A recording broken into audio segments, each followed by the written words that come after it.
ખાવા તો કહીએ હું એ ભરાતા પણ હજી કણ આયા નહીં હોય ગયો અરે મને કહેતા હતા કે હું તો ચેવો ધૂણું છું અરે કે હું માતા આવે મને તો કોઈને એવી માતા ના આવે શિખર તો જાજી કદા મને શિખર છી માતા કહેતા હતા નોમે મન તો નહીં આવડતું અરે ના કહેતા હતા કે અમાર ગામની માતા હોય કાણ આવે છે કાલ કી પેલા ભતીજી મને ભેગી થઈ ગઈ એવું નતા કહેતા મારા હંગાથી કી ધૂણવાય આવે છે એ તો એ તમારે ભાઈને બોલાવો કે તે પેલાને અમાર તો જોઈ દે એ ખોડા હું કરે છે તું દેખાતું નહીં કાલબા કહેતો તો હું તો જબર ધૂણવાનો છું મેં કઈ આવો આયો છે મોળો ધૂણીને કહીએ પટી ગયું મારતો અહીં જતા જતા કરું ગગજા આવો છે ને આપણો મોઢરી સાકુડા આવે છે આ જોડે કરી રહ્યો છે પણ ભાડા વગર નહીં આવતી આવી જઈ સુબાની એ વાતડી તો એટલે આવી છે તારા અરે એટલે તો વાત છે પણ વાદળી ઠાકોરને દેખાયા વગર કેવી રીતે આવતી છે એ તો મને ના ઈસ કોઈથી પેલો હવે વાતડી તો કોકનો હું દોતી છે તારે આવા તો જો જોડે જતા લગા બેડા તોડી નો છે વસ્તી આપણે તો આપણા ગામમાં જ રહીએ છીએ અલે મથુરિયા પર બે કોનાળું બોલો ઓડાળ કે છે કે મને વાદળી ઠાકોર ધૂળવા આવે છે આપણો તો કદી ભાડી નહીં કાળિયા બંધી જા આ બન જ છું હા ભાઈ અમાર ભાઈઓનો મામલો છે એ બાજુ આવી ગયો વચમાં શી ખબર કઈનો દાડા ઉજાનો આવી ગયો હોય તો બે વખત ખાઈ લીધું છે તો તઈ થાળી ગેઠથી લઈને આયા તા આવડી મોટી ઓય વધારે હમાય કે તું જેમ થેલી કાઢીને આયા છે લાડવો લેવા હા એવું કરેલું છે તે ડોશી માટે લઈ જવો પડશે અને બે હું નહીં હા મારા ડોશી વાળા તોડી તો છે મારું સીધા કરે અલ્યા બોલો ફોટો નહીં તું તો અરે ભૂલી ગયો હું તો ભૂલી ગયો જાઓ કામ પટ્યો પર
એ બાપા મારો નવા દેજો અડધો વીઘો જ છે. તમારો તો એક ડોકો નહીં મેલું ભાઈ.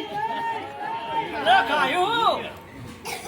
વેચોડી ધાર લાઈન ખાજો પણ ખાવ તો નહીં મેલું. છાપ ફટાઈનું હોય બધા. કમાન બધા.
એ લાગ